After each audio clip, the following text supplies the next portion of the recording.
Hello, welcome back to my channel.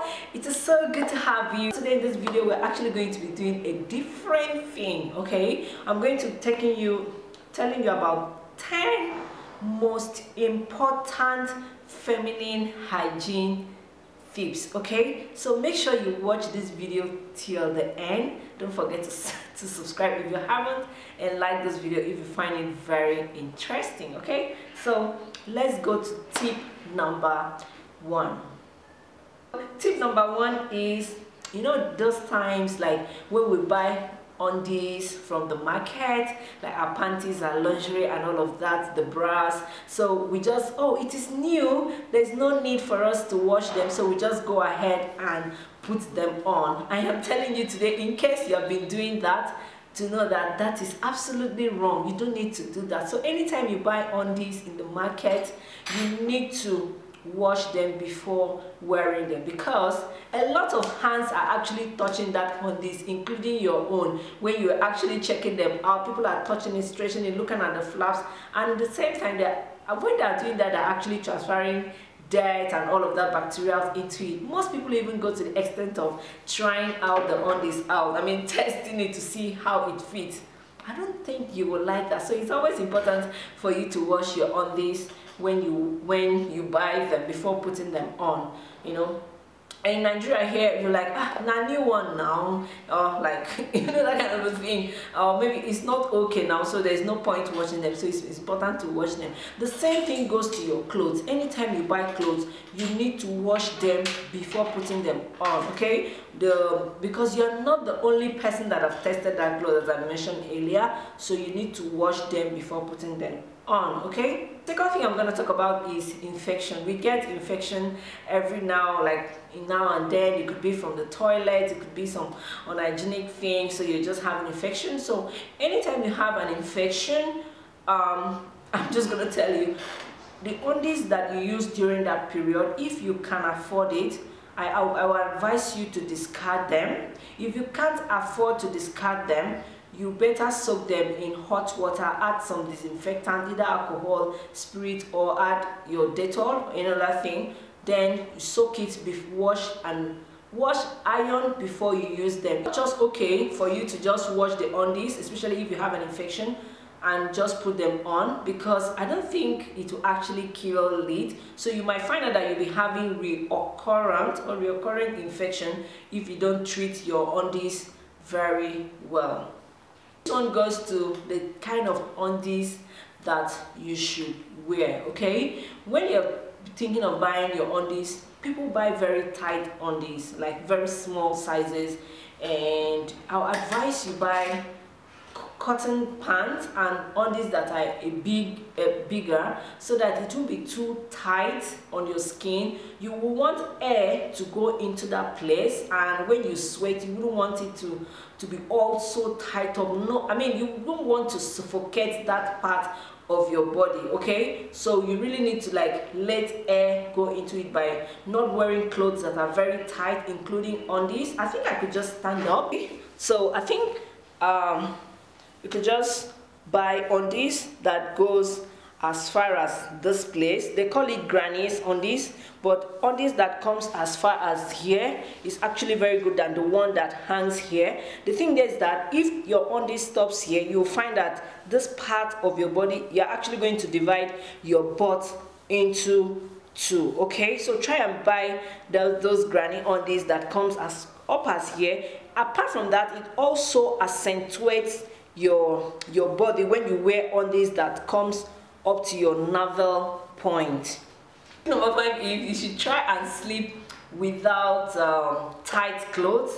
If possible, you can actually sleep naked if you'll be comfortable with that. So because it allows air to go in and out of your body. You've been all out in the office wearing clothes and all of that, so when you are sliding into bed to sleep and have your sweet dreams, I think you should actually let yourself be free. Let yourself be free. Just cover yourself with your duvet, your blanket, or even your bedsheet, and I think that should actually be cool. You could actually try this if you haven't tried it, and you're going to like it. If you don't feel comfortable sleeping without your nighties, then you could actually take the bigger extra size depending on your body size, because it allows I don't know, it's actually very freer and you feel very comfortable, and it allows airs to go in and out of that place. Okay, number 6 is after shaving, do not use roll-on or deodorant or anything on that part of the body that you shave. The only thing I would recommend you use should be the after shaving oil on that place, because that place is actually very sensitive. So if you apply things that are not suitable, like after shaving product, then you're actually going to have bumps. You feel that your skin will become irritated and all of that. I think I actually have I don't think I have a detailed video on this on my channel, so I'm gonna link it up here, and also going to be linking it down here so that you could check that out. Okay, number 7 is when you're washing down there your vagina, you should not wash it with soap. Girl, it is not dirty that you need to clean it up with soap. Nothing washes like water, so just use ordinary water to wash that part of your body. Only water, I said, only water, only water. Only water does the magic. So if you've been using soap to wash that part of your body, I will urge you to discontinue that. There's even a lot of studies on that women should not use soap to wash that part of their body, that it causes several kind of cancer, cervical cancer and all of that, because of the chemicals that is being found in soap. Okay, so once you wash that place with just water, everything will be fine. Okay, number 8 is after using the toilet, ensure that you wash your hands. I mean, this sounds like a nursery kind of tip, but I know that there are most people that after using the toilet, they can't wait to like dash out of it. So ensure that you wash your hands when you finish using the toilet. And after using the toilet, even when you're using the wipes, the tissue and the rest of them, I also recommend that you use water to wash your body. Like I mentioned earlier, nothing cleans like waters. Okay, no matter the wipes you use, water is pure and chemical free, so always use water to ensure that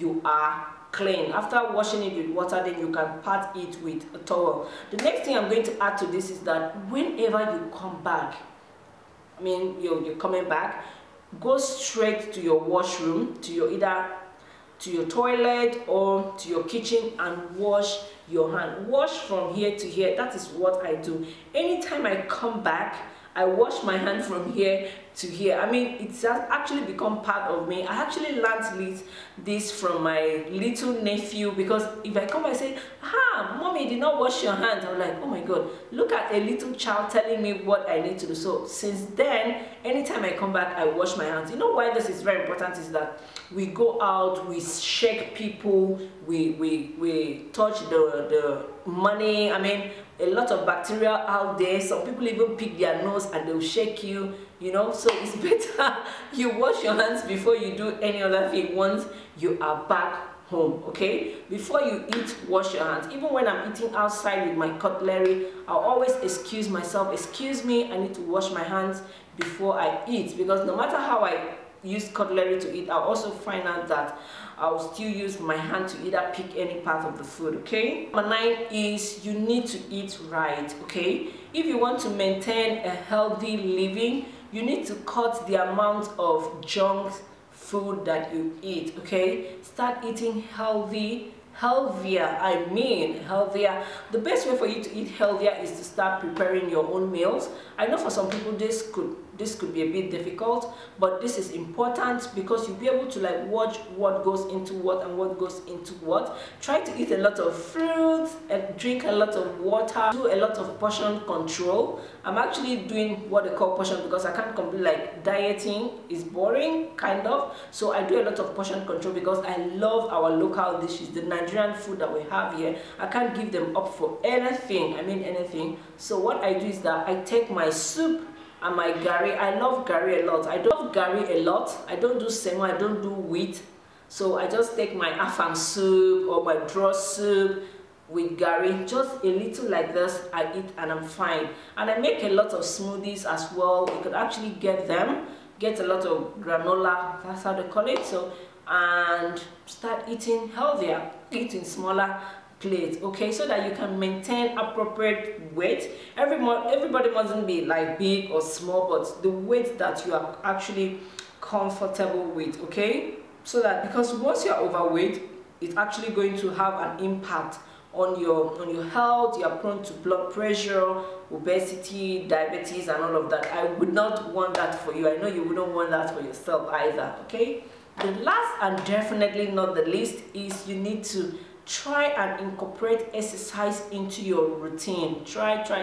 This could be difficult. I can't exercise. I don't drive when I don't need to drive. If the distance is not much, I don't drive. I just walk to where I am going to. I also got this fitness watch that helps me monitor the number of steps I take in a day. It actually helps. If you know how to swim, plan swimming into your week, the things that you're actually going to do. So, okay, I'm going to swim Saturday, I'm going to swim on Sunday. Swim once in a week. If you can swim, go for a walk once in a week. Take like 5-kilometer walk. Yeah, it is not much.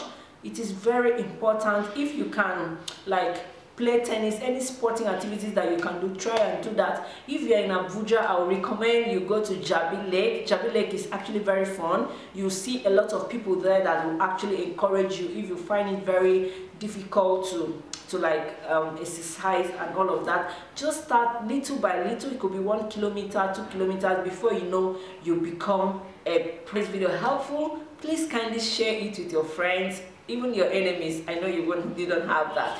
And do not forget to subscribe. I'm actually gonna love you more if you subscribe. I'll still love you if you don't, okay? So that's just it for this video, and till another time when I come your way. My name is Heidi Francis. Thank you and bye.